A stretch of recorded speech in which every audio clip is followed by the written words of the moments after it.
Hello! It would be great if you could join us by clicking the like button, subscribe, and the bell next to it. Let's start! Conversation 1. Hi Tim, where are you going? Back to my hometown for 2 weeks. Today? Yeah, actually I'm going out now. How are you going there? By train.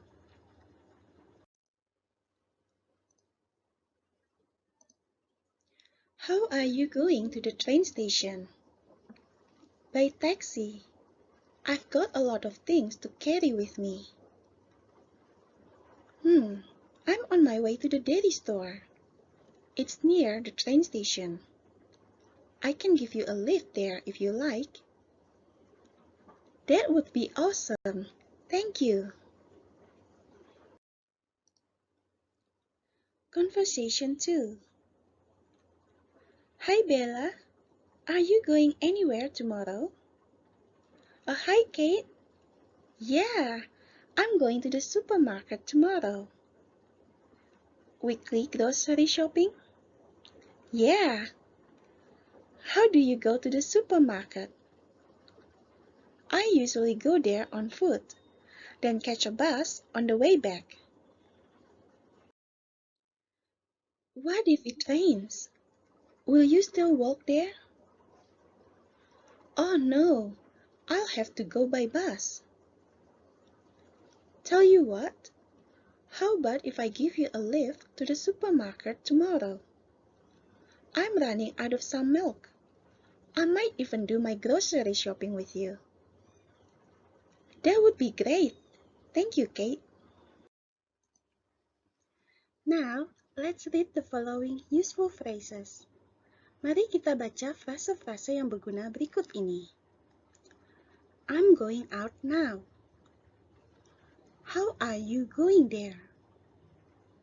By taxi.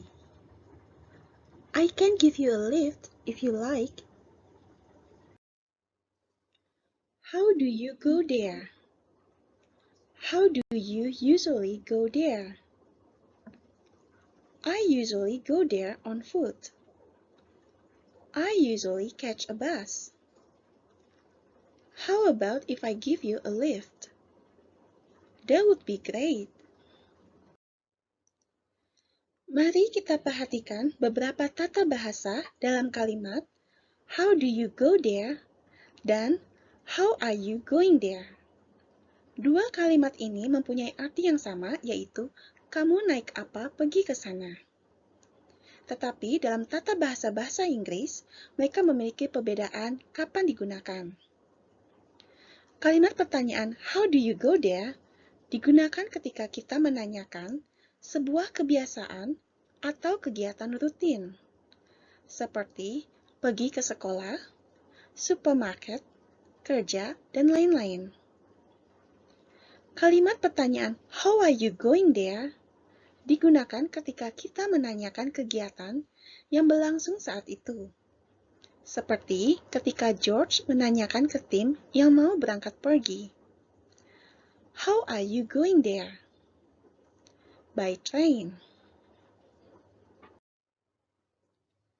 Kita menjawab kalimat tersebut dengan menggunakan kata by jika kita naik sebuah kendaraan atau on foot yang artinya berjalan kaki. Untuk bahasan lebih lanjut mengenai perbedaan simple present tense dan present continuous tense, bisa klik link yang ada di atas sebelah kanan. Alright, that's the lesson for today. Thank you for watching and we'll see you back next time.